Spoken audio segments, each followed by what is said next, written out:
예, 성경을 바로 알자 시리즈. 자, 우리가 지난 시간에 그 언약들을 다 하지 못해서 이번 시간 간단히 하고 그 다음에 이제 오늘 우리가 할 주제를 한번 살펴보겠습니다. 자, 이제 하나님의 언약을 기점으로 해서 이제 그분의 경륜이 바뀌었다라고 제가 말씀을 드렸죠. 그래서 성경에서 이 언약을 아는 것은 굉장히 중요합니다. 왜냐하면 그 언약의 내용이 하나님께서 그 시대의 특정 부류들을 다루시는 그런 경영 방침이고, 또 그것이 그 사람들이 지켜야 될 그런 말씀이었기 때문에 그런 거죠.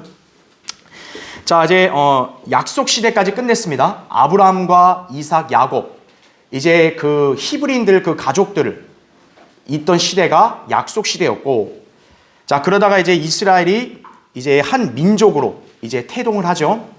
그 기점이 출애굽 사건입니다. 그래서 출애굽 사건을 기점으로 해서 이제 그 이스라엘 민족이라는 이제 하나님의 백성을 택하시죠. 이제 그 백성에게 이제 맺으시는 언약이 모세의 언약이다라고 보시면 됩니다. 자, 그래서 율법 시대의 경륜, 거기 5번 보세요. 자, 5번 밑에 괄호 1번. 이게 제가 설명드린 거예요. 이스라엘이 이집트의 노예에서 해방되어 마침내 출애굽함으로써 한 민족으로서의 위상을 갖추게 된다라는 거죠. 그 전까지는 아브라함과 그의 가족들 정도밖에 규모가 안 됐어요. 그렇죠? 야곱이 12아들들을 낳아서 이스라엘 12지파의 시초가 됐지만 아직 그 정도의 규모는 한 민족으로서의 위상이 되진 않았단 말이죠. 그러다가 이제 이집트에서의 그런 노예 생활 이제 끝에쯤에 이제 히브리인들의 수가 많아지게 됐고, 이제 때가 돼서 하나님이 이제 모세를 통해 이스라엘 백성을 이집트에서 출애굽시킵니다. 그래서 이제 하나님께서 이스라엘 백성을 출애굽시켜서 시내산에서 이제 율법을 주시죠. 율법을 주시면서 이제 이 모세와 언약을 맺고 마침내 율법 시대의 경륜이 그때 시작되는 거예요. 이게 출애굽기 19장 5절 6절에 나온 말씀입니다. 그래서 이거는 시간이 없기 때문에 제가 안 찾아요. 출애굽기 19장 5절 6절에서도 이제 이스라엘은 거룩한 민족, 또 독특한 보물이 된다 이렇게 말씀하고 있어요. 독특하다. 왜일까요? 이제 이때부터는, 이전에는 하나님이 온 세상의 모든 민족들을 다 한꺼번에 다루셨지만 이제 이 시대 경륜부터는 하나님이 차별을 두시는 거죠. 즉 아브라함의 후손인 이스라엘 민족, 그 유대인을 하나님의 백성으로 선택하시고 이제 그들을 다루신다라는 거죠. 예. 그러니까 경륜의 변화가 이제 확실하게 되는 거죠. 그렇죠? 자, 이때부터 율법 시대가 펼쳐졌다 그랬습니다. 괄호 2번. 율법은 이스라엘 국가를 위한 통치 기틀이 되는데 이 율법에서 중요한 것은 제사법이다 그랬어요. 그러니까 율법에는 여러 가지가 있다고 제가 예전에 한번 강의했어요. 뭐 사회법도 있고 도덕법도 있고 그런 여러 가지가 있는데 제일 중요한 게 제사법이에요. 즉 동물의 피를 통한 희생제사로 백성들은 죄사함을 받게 되는 것이다 이거죠. 자, 이것이 소위 우리가 잘 아는 옛 언약, 올드 테스타멘트, 구약이란 말이 바로 이 제사법을 통해서 이제 공식적으로 그 명칭을 갖게 되는 거예요. 그래서 제가 이따 한번 보겠지만 구약 시대를 우리가 이 피의 속죄에 관한 언약으로 따져본다면 율법 시대라고도 그렇게 말할 수도 있는 거예요. 왜냐하면 동물의 피로 죄사함 받는 것은 율법이 제정되면서 이제 그게 공식적으로 법으로 집행되었기 때문에 그런 거죠. 그렇죠?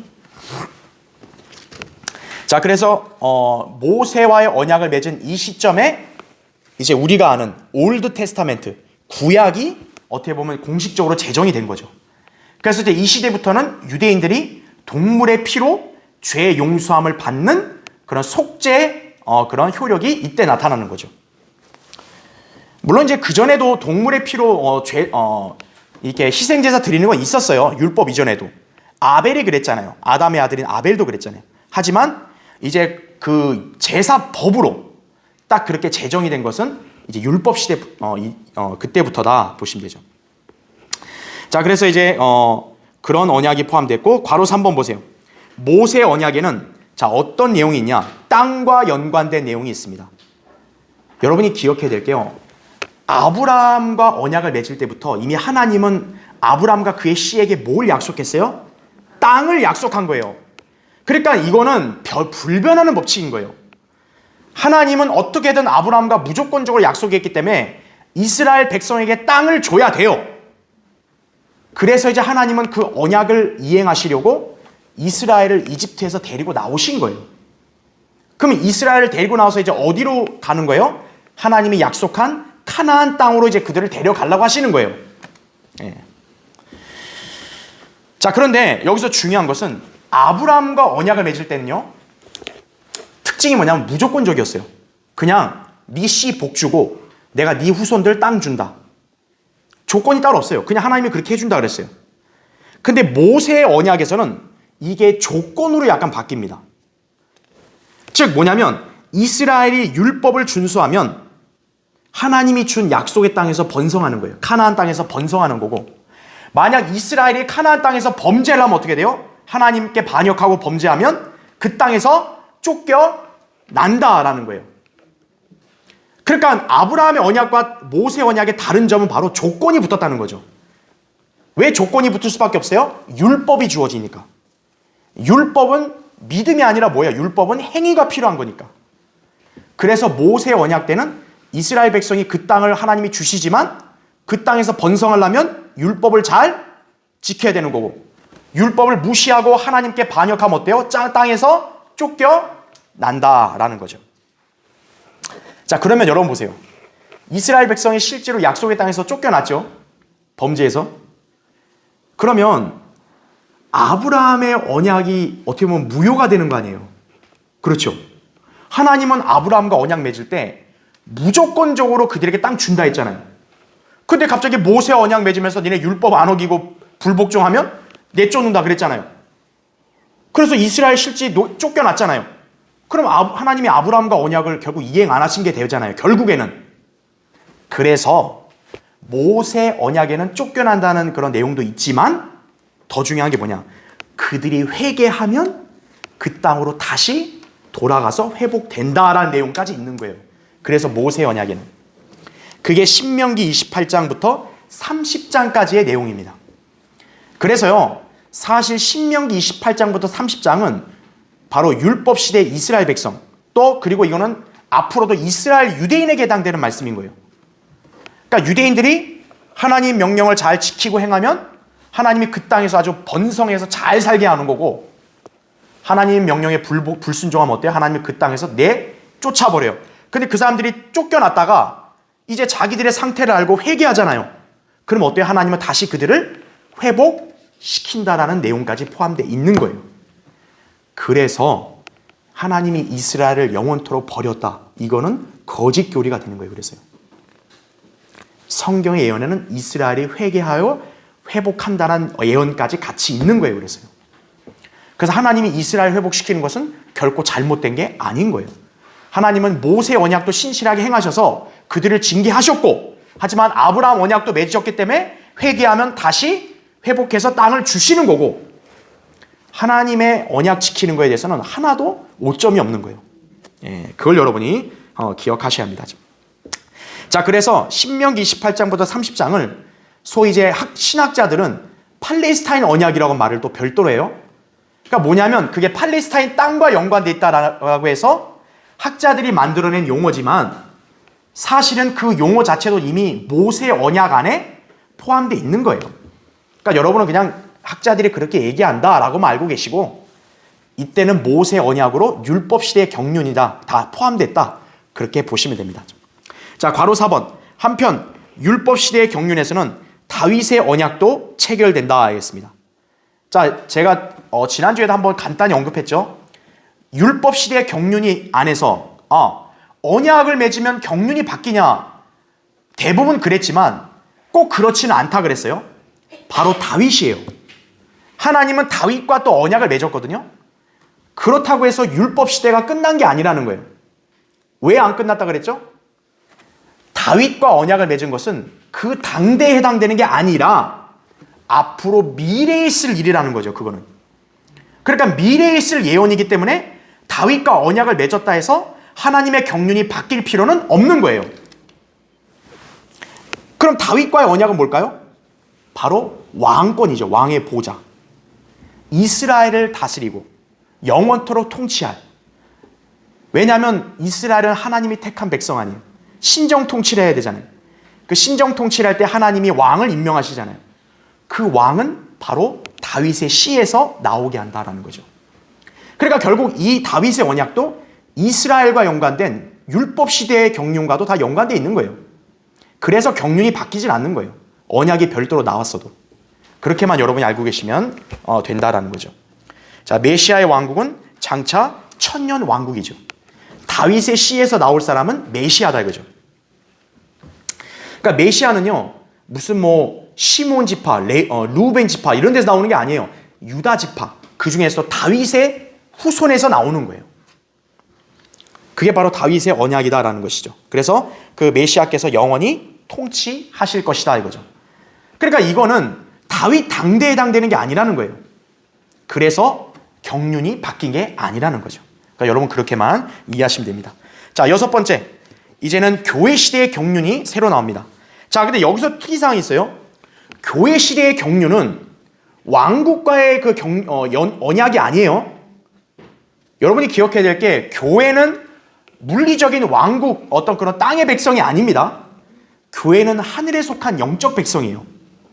그럼 이 교회 시대의 경륜의 특징은 뭐냐면 우리가 기존부터 알고 있었던 무슨 뭐 아브라함과의 언약, 모세의 언약 이런 카비넌트의 언약이 아니라 교회 시대의 언약은 새 언약.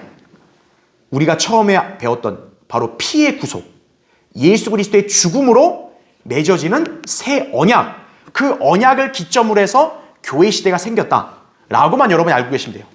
네. 자, 그래서 괄호 1번이 바로 제가 그 내용을 설명한 겁니다. 그래서 여러분이 잘 알아야 될 게 교회 시대는 그러면 언제부터 시작된 거냐라고 하면요.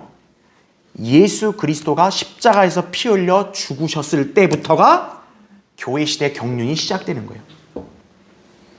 그래서 예수님이 죽기 전에는 아직까지 무슨 시대예요? 율법 시대의 경륜이에요. 그래서 예수님이 살아계실 때는 영생을 얻으려면 계명을 지켜라. 네 재산을 가난한 이웃에게 나눠주라. 그런 행위를 말씀하신 거예요. 그래서 아직 그분이 죽기 이전이니까 율법 시대니까. 그래서 성경을 나눠야 되는 거예요. 아, 예수님이 대빵이셔서 그분만 한 게 최고다. 그래서 우리 율법 지키자. 이렇게 하면 이제 지옥 가는 거예요, 바로. 예수 그리스도의 복음을 믿는 것이 구원이라는 것은 교회 시대 경륜 이후부터 이제 시작되는 거예요. 자, 그래서 이제 이것은 여러분이 교환을 보시면 되고요. 자, 그 다음에 교회 시대의 경륜 다음에는 왕국 시대의 경륜이 바로 들어와야 돼요. 그러면 왕국 시대로 바로 들어오질 않고 이 사이에 과도기가 하나 있습니다. 그 과도기가 여러분이 잘 아는 대환란이죠. 환란 기간. 괄호 1번 보세요. 그 밑에 교회가 휴거되고 나면, 자, 여러분 이제 이게 중요해요. 지금 여기 보면 사실 이 율법 시대 율법 시대 끝에 이제 예수 그리스도가 초림하셨단 말이에요. 즉, 이 시기에는 뭐냐? 왕국이 임할 수 있는 그런 상황이었어요. 유대인들이 예수님을 메시아를 맞아들이면. 그러면 이제 교회는 원래 하나님께서 공개적으로 계시한 게 아니에요. 숨겨져 있었어요. 그래서 원래 구약 시대 사람들은 교회를 잘 몰라요. 그런데 이 왕국이 어떻게 유대인들이 예수님을 메시아를 거부해 버렸죠. 거부함으로 인해서 이제 왕국이 어떻게 된 거예요? 이때로 다시 연기가 된 거예요. 자, 연기가 되니까 원래 율법 다음에 왕국이 바로 와야 되는데 연기가 되니까 그 사이에 빈 공백을 메꿔야 될 거 아니에요. 그때 바로 뭐냐? 교회 시대가 들어온 거란 얘기죠. 그러니까 율법은 경륜의 대상이 누구냐면 유대인이 아니에요. 유대인. 하지만 교회는 어떻게 보면 이방인 중심이잖아요. 이방인들에게 복음이 널리 전파되고. 그러다가 어때요? 다시는 이제 이 교회 시대가 끝나면 유대인의 경륜으로 다시 돌아와야겠죠. 그렇죠. 왜냐하면 애당초 왕국은 메시아의 왕국은 유대인에게 약속된 거기 때문에. 그러니까 원래대로 따지면 왕국이 연기됐으니까 연기된 기간 동안을 교회가 메꾼 거고 이제 그 기간이 끝났으면 다시 어때요? 유대인의 중심이 되는 왕국이 다시 와야 되는데 갑자기 바뀌어버리는 거잖아요. 그러니까 과도기가 있는 거예요. 그 과도기가 바로 뭐라는 거죠? 환란이라는 거죠. 환란. 그러니까 대환란은 어떻게 보면 하나님의 그런 어떤 예정된 경륜이라기보다는 왕국으로 임하기 직전에 과도기적 상황이라 보시면 되는 거예요. 그럼 왜 과도기가 필요할까요? 유대인들이 징계를 받아야 되니까. 무슨 징계? 메시아를 거부한 죄에 대한 징계를 받고 그 대환란으로 유대인들이 회복이 돼야만, 고난으로 정결케 돼야만 왕국을 받을 자격이 되니까 그 유대인들을 고난의 용광로에서 달궈서 깨끗하게 정련시키는 그 기간이 필요하다. 그래서 하나님께서는 대환란을 딱 과도기로 두신 거예요. 교회 다음으로. 그렇게 여러분 알고 계셔야 돼요. 그래서 대환란이라는 기간에는 교회나 이방인이 믿음으로 구원받는 그게 아니라는 거죠. 이제는. 왜요? 유대인의 경륜으로 다시 넘어왔기 때문에 이따 보겠지만 대환란 때는 다시 율법 시대처럼 믿음과 행위로 구원을 받는 게 다시 바뀌는 거예요. 그 차이점을 알아야 된다는 거죠. 그렇죠? 자, 그래서 왕국이 임하기 직전의 상황이에요. 환란 시대의 경륜 그 괄호 1번 보시면, 그래서 괄호 2번, 이 시대는 믿음과 인내 행위로 구원받는 시대가 다시 도래한 거다. 왜냐? 유대인이 다시 중심이 됐으니까. 그 다음에 괄호 3번, 왕국이 임하기 직전이다 보니 그래서 무슨 복음이 다시 전파돼요? 천국 복음이 다시 전파되는 거예요. 그래서 이 복음에 수반되는 표적이 다시 나타난다. 즉 왕국 복음에는 표적이 나타나는 거예요. 그것이 다시 이제 부활을 하는 거죠. 그래서 대환란 때 그런 교리의 말씀을 교회에다 적용시키니까 행위구원 주장하는 사람들, 은사주의자들이 설쳐되는 거예요. 그래서 야, 성경에 나오지 않았냐 이거죠. 미안하지만 자기들에게 해당되는 게 아닌데, 그렇죠? 예. 그러니까 성경을 잘못 적용한 것이죠. 자, 대환란 시대는 어때요? 예수 그리스도가 그래서 재림하면 환란은 끝나게 됩니다. 왜냐? 이제 왕이 오셨으니까 이제 왕국 시대가 돼야죠, 다시. 자, 마지막 7번째, 왕국 시대의 경륜, 새 언약이다라고 했습니다. 이 새 언약은 교회 시대의 새 언약과 다르다 그랬어요. 교회 시대의 새 언약은 예수님의 피의 속죄, 그거를 얘기하는 거고, 이 왕국 시대의 새 언약은 우리가 처음부터 봤던 아브라함과 모세와도 맺었던 바로 그 언약, 카비넌트가 해당되는 거예요. 새 언약. 그래서 괄호 1번 보세요. 이 언약은 미래에 회복될 이스라엘에게 해당된다 이거죠. 이것은 모세의 언약과 대조되는 언약이다 그랬어요. 여기서 중요한 게 뭐냐면 모세 언약이에요. 왜 그럴까요? 이 새 언약의 대상이 누구기 때문에? 유대인 이스라엘이기 때문에 이스라엘과 예전에 맺었던 언약, 그것이 옛날 거고 이제 주님이 재림하실 때 이스라엘과 맺는 언약은 새 언약이다라는 거죠. 그래서 옛날에 하나님이 이스라엘과 맺은 언약, 바로 율법이잖아요. 그건 어떻게 됐어요? 파기됐어요. 왜? 하나님이 파기한 게 아니라 누가 파기한 거예요? 유대인들이 파기한 거죠. 그런데 하나님께서 어때요? 다시 이제 그들과 언약을 맺는 것이에요. 그래서 새 언약의 특징은 뭐냐? 과거처럼 이스라엘에게 율법이라는 돌판을 주는 게 아니라 그들의 마음에다 이제 법을, 하나님 말씀을 심는다 그런 거죠. 예. 그러니까 완전히 달라지는 거죠, 이스라엘로. 그래서 그들의 죄들을 어떻게 해요? 용서하신다. 불법들을 다 제거하시고 용서하신다. 그러니까 이스라엘을 무조건적으로 어때요? 다 용서하신다는 거죠. 이 새 언약이에요. 자, 거기 동그라미 2번 한번 보세요. 자, 이게 교회 시대의 언약이다라고 주장하는 그런 교회들이 많은데 잘못된 거예요. 왜냐하면 그 예레미야 31장 34절에 보면 뭐라고 얘기하냐면 주를 아는 지식이 충만하기 때문에 아무도 자기 이웃과 형제에게 주를 알라고 더 이상 말하지 않는다 그랬어요. 다시 말하면 이 언약을 맺으면 조건이 뭐예요? 주님을 알라고, 주님을 전파하라는 것을 금지한다라는 거예요. 그러니까 이게 교회와 언약이 무관하다는 거죠. 왜요? 교회는 지금 어떻게 해야 돼요? 예수님을 자꾸 전파해야 돼요. 근데 이 새 언약에는 주님을 전파하지 말라 그래요. 왜 전파하지 말라 그럴까요? 주님이 왕국 때는 이미 눈에 보이게 계시니까. 아, 다 눈에 보이게 계시는데 뭘 전파를 해요? 그래서 이거는 새 언약은 교회와 무관하다는 거죠. 이거는 바로 천년왕국 때 유대인과 맺는 언약이다라는 거죠. 예. 자, 그래서 이제 유대인들이 지금 반역해서 주님으로부터 떨어져 나가 있지만 대환란 때 심판을 받고 이제 민족적인 회심을 하게 됩니다. 이때 하나님께서 이들과 새 언약을 맺으시어 그들을 위로하시고 회복하실 것이다 이거죠. 그때 유대인들은 그분의 왕국에서 위대하게 될 것이다 라는 거죠. 그래서 하나님의 어떤 인류 역사의 그런 경륜, 왕국 시대의 경륜이 이제 천년왕국으로 시작이 돼서 이 천년왕국이 끝나게 되면 어떻게 될까요? 잠깐 동안 이제 마귀가 반역을 하는데 하나님께서 그 마귀와 반역자들을 다 쓸어버리시고 백보자 심판을 해서 이제 이전 현재 하늘과 땅들을 다 멸하시고 영원 세계를 이렇게 가져오신다 그죠. 그래서 새 하늘, 새 땅, 새 예루살렘이다 그죠. 그래서 여러분이 아셔야 될 게 이 왕국 시대, 여기 보시면 이제 이 왕국 시대를 얘기할 때는요, 이 천년 왕국이라고 했을 때 땅을 새롭게 한다라는 의미로 예수님이 12제자들한테 그랬거든요. 인자가 자기 영광의 보좌에 앉을 새 세대라 그랬어요. 새 세대. 이게 리제너레이션이거든요. 즉 우리의 성도들에게 따진다면 거듭남이에요. 이게. 근데 예수님은 천년왕국을 새 세대 거듭남을 또 쓰셨거든요. 그게 뭐냐면 땅이 새롭게 태어난다라는 거예요. 바로 그게 무슨 말일까요? 땅이 새롭게 태어난다? 아담이 타락해서 땅도 어떻게 됐어요? 저주를 받았잖아요. 근데 예수님이 재림해서 천년왕국을 세우면 어때요? 땅이 회복된다라는 거예요. 즉 아담이 타락하기 이전의 땅으로 어떻게 되는 거예요? 돌아가는 거예요. 그래서 천년왕국은 바로 어떤 시대냐면 아담이 타락하기 이전에 에덴 동산의 그 환경으로 돌아가는 거예요. 다시.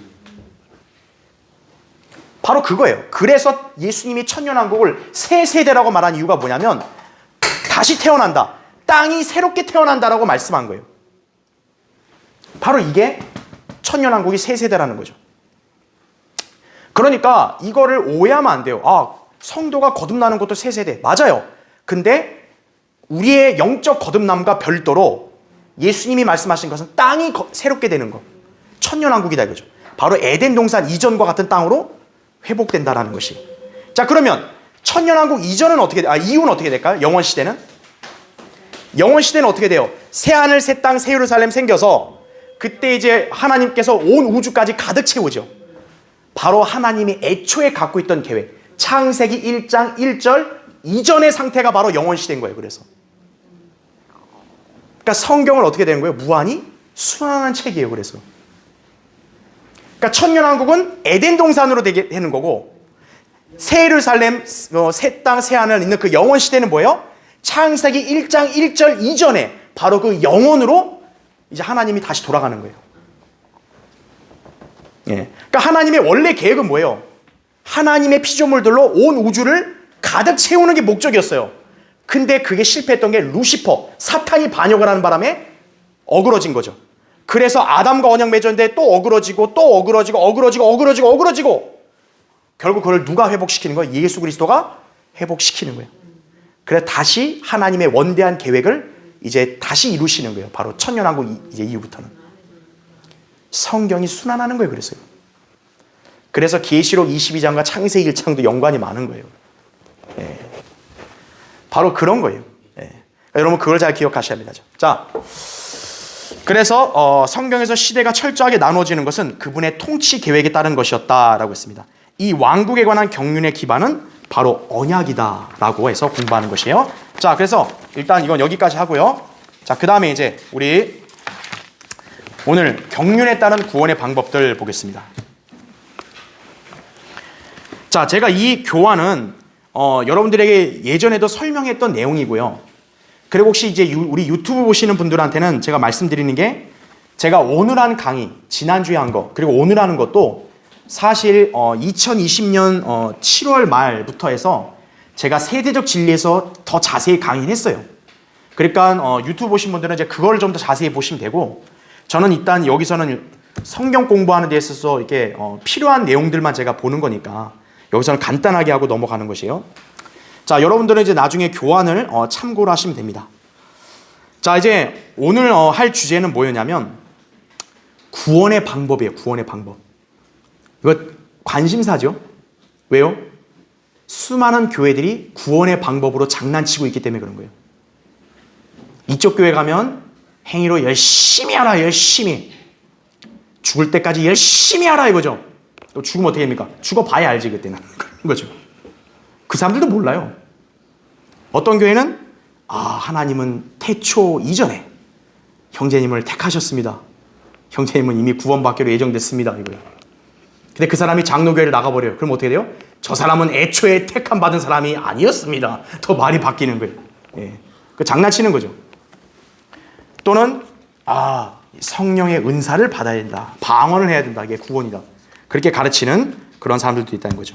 왜 그러냐면 성경의 구원의 방법을 모르니까 그런 소리를 하는 거예요. 자, 오늘 여러분들은 그것을 이렇게 살펴볼 텐데, 자, 우리가 이제 봐야 될 건요. 제가 이렇게 이게 떨어졌네. 자, 이제 지금 우리가 이번에 했던 거는 경륜에 따라서 이렇게 하나님께서 7가지의 시대로 나뉜다 그랬어요. 자, 이 경륜이 뭐냐면은 왕국에 따른 거라 그랬죠. 왕국. 그렇죠. 이제 조만간 제가 천국과 하나님의 나라를 강의할 기회가 있을 거예요. 그때 이 왕국이 주제이니까 어떻게 변천됐는지를 자세히 얘기할 거고요. 자, 이 경륜에 따라서 7시대가 나눠진 거는 모두 왕국과 연관된 거예요. 구원과 연관된 게 아니라는 거예요. 그래서 성경의 주제가 왕국이라 말한 이유가 성경 전체를 관통하는 게 이 7시대인 거예요. 그런데 구원의 방법은 다 다른 건 아니라는 거예요. 왜냐하면 이거는 왕국의 경륜으로 나눠진 거지 구원으로 나눠진 게 아니잖아요. 그렇죠. 자, 그러면 구원의 방법은 그러면 어떻게 우리가 나누어야 되느냐라고 했을 때, 자, 제가 처음에 강의했었죠. 구원은 바로 피의 대속으로 이루어지는 거라 했잖아요. 그래서 피의 대속이 구약과 신약 두 군데로 나눠진다 그랬죠. 그래서 구원의 방법을 따진다면 사실은 어떻게 돼야 되는 거예요? 요때까지가 구약 시대 아니에요. 그렇죠. 요때부터 요때 시대가. 그렇죠. 이 구약 시대가 하고 그 다음에 교회 시대 아니에요. 신약. 그렇죠. 구원의 방법을 크게 따진다면 이 두 개로 나뉘는 거예요. 두 개로. 그렇죠. 예. 자, 근데 이렇게 하니까 너무 광범위하잖아요. 왜냐하면 아담하고 모세하고 만난 적이 있겠어요? 그런 적 없잖아요. 그렇죠? 자, 구약은 이렇게 크게 나뉘지만 제가 저번에 아까도 얘기했죠. 이게 유언한 자의 죽음에 따라서 나눠지는 거잖아요. 신약은 예수님의 죽음이고 구약은 동물의 죽음으로 구속이 이루어졌다 그랬잖아요. 속죄가. 그러면 아까 얘기했다시피 동물의 제사로 속죄받는 것이 법으로 제정된 때는 사실 언제였어요? 율법 시대 때죠. 그래서 구약은 율법 시대라고 해도 과언이 아니다라고 제가 말했죠. 이렇게 나눌 때는. 하지만 구약을 보면은 율법이 있기 이전도 있잖아요. 그래서 여러분이 기억해야 될 게 뭐냐면 율법 이전 시대. 그렇죠. 그 다음에 이때에는 율법 시대. 그렇죠. 그 다음에 신약 교회 시대는 어차피 이제 신약이고 그 이후에 대환란이 있잖아요. 이때가 율법 이후겠죠. 이렇게 여러분 이제 구원을 또 나눠서 볼 수 있는 거예요. 그렇죠. 왜냐하면 율법이 있을 때는 분명히 동물의 피해 죽음으로 구속받는다는 게 법으로 있었는데 구약에는 사실 그게 큰 법으로는 제정이 되기 전이잖아요. 그럼 이때는 어떻게 되냐 이거예요. 율법을 몰랐잖아요, 이 사람들은. 자, 그래서 이 언약과 좀 연관이 있지만 구원의 체계를 한번 지금 말씀드리겠다 이거죠. 자, 먼저 이때는 아담 있을 때 아니에요. 아담. 그쵸? 에덴 동산 있을 때. 여러분, 아담이 에덴 동산 있을 때는 아담이 구원받으려면 오직 뭐만 있으면 된다 그랬어요? 행위만 있으면 돼요. 아담은 믿음이라는 게 필요 있어요, 없어요? 필요 없어요. 하나님이 바로 보이고 하나님과 바로 대화하는데 무슨 믿음이 필요해요? 아담에게는 오직 한 가지 행위예요. 선과 악의 지식의 나무의 열매 먹지 마. 안 먹었으면 구원을 영생을 얻는 거예요. 아담은 행위를 안 지켰죠. 그래서 아담이 타락하고 난 이후에는 이제 뭐가 생긴 거예요? 인간에게는 죄가 생겼고 마음속에는 양심이 생긴 거예요. 선과 악이 뭔지를 아는 양심이 생긴 거예요. 이제 아담이 타락한 이후에는. 그래서 우리는 이 경륜 시대를 양심 시대라고 얘기했잖아요. 그렇죠? 즉 인간은 이제는 뭐에 따라 구원을 받는 거예요? 양심에 따라 구원을 받는 거예요. 그러면 여러분이 아셔야 될 게 양심은요, 내가 마음으로 인지하는 거 아니에요. 그렇죠? 그리고 양심은 마음으로 가책만 느꼈어. 이게 중요한 게 아니라 직접 양심에 따라서 행동을 해야 되는 거죠. 그러니까 이 양심이 인간에게 생겨난 이후부터 이제 이 시대에는 바로 구원 체계가 뭘로 바뀌는 거냐? 믿음 플러스 뭐래요? 행위로 구원이 바뀌게 되는 거예요. 아담 때는 하나님을 직접 봤잖아요. 행위만 있으면 돼요. 근데 아담이 타락한 이후에 양심이 들어옴으로써 이제 인간은 어떻게 되는 거예요? 믿음과 행위로 구원을 받는 체계로 바뀌었다라는 거죠. 그러니까 아담 이후부터는 이제 양심을 따라서 인지했으면 그거 하나님의 명령이면 예, 아멘 하고 그 다음 어떤 행동으로 해야 된다라는 거죠. 그래서 그게 믿음과 행위가 되는 거죠. 그래서 지금 제가 시간이 없어서 안 찾겠지만 아담 이후에 이제 중요한 인물 바로 노아죠. 창세기 6장에 보면 하나님께서 이제 홍수로 다 쓸어버리시려고 그래요. 왜요? 인간이 다 사악하니까. 양심이 생겨나니까요. 여러분이 알 때 야, 인간이 양심이 있으니까 좀 선한 행동을 하겠지. 그렇게 생각하잖아요. 인간이 양심인데도 불구하고 선보다 뭘 더해요? 악을 하는 거예요. 인간은 죄인이기 때문에. 하나님이 이제 도저히 참을 수가 없는 거예요. 홍수로 다 쓸어버려야겠다. 근데 그때 하나님이 한 사람만 눈여겨보신 거예요. 바로 그게 누구냐? 노아죠, 노아. 노아는 주의 눈에서 은혜를 찾았다 그랬어요. 그럼 여러분 노아가 왜 은혜를 얻었을까요? 노아는 이 당시에 세상의 죄악에 참여하지 않았기 때문에 그런 거예요. 그래서 노아에게는 하나님이 어떤 말씀하셨죠? 내가 이 지면에 이거 싹 다 진멸시킬 거니까 물로 너는 방주를 만들어라 그랬죠. 방주를 만들고 그 안으로 들어와라 이거죠. 그러면 산다. 자, 하나님이 그렇게 말씀했어요. 그럼 노아 입장에서는 어떻게 해야 돼요? 하나님이 그렇게 말씀했으면 믿어야죠. 하나님이 홍수로 쓸어버리시니까 나보고 방주를 만들어라. 믿어야죠. 근데 하나님 안녕 그러고 가면 돼요? 어떻게 해야 돼요? 방주를 만들라 했으면 방주를 만들어야죠. 행위가 있어야죠. 그럼 방주를 만들었으면 끝 하고 그냥 있으면 돼요? 방주로 들어가야죠. 즉 믿음과 행위가 같이 있었던 거예요. 노아는. 그래서 율법 이전에도 어때요? 양심이 들어온 이후부터는 믿음과 행위로 다 구원받는 것이에요. 이 시대에 만약 다른 이방인들도. 그러니까 노아가 하나님 명령에 따라서 야 이제 홍수로 멸망하니까 방주로 들어와 이렇게 120년간 전파했다고 그랬어요. 베드로서 2장에는. 근데 노아가 전파했는데 사람들이 그걸 다 믿어요? 안 믿어요? 안 믿어요. 노아가 120년간 복음 전파했더니 자기 가족밖에 구원을 못 시킨 거예요. 그 세상의 사람들이 다 조롱하는 거예요. 이거 미쳤구나 이거. 오늘날 우리가 복음 전하면 저 미쳤구나 저 교회. 똑같은 거예요. 그래서 결국 홍수로 다 진멸됐고 노아의 말을 듣고 행위로 한 사람들만 어떻게 된 거예요? 다 가족들만 구원받은 거죠. 예. 그러니까 이때 이후부터는 뭡니까? 양심에 따라서 믿음과 행위로 구원을 계속 받는 거예요. 자, 근데 여기서 주의사항. 이때까지는 이해하겠어요. 노아 때까지는. 근데 아브라함 때는 제가 얘기했죠. 이제 하나님의 다루심의 초점이 바뀌었잖아요. 하나님은 그전까지는 세상의 민족을 동일하게 보다가 이제는 누구에게 집중해요? 히브리인들, 아브라함과 가족들에게 집중한단 말이에요. 그럼 약속 시대에는 아브라함이잖아요.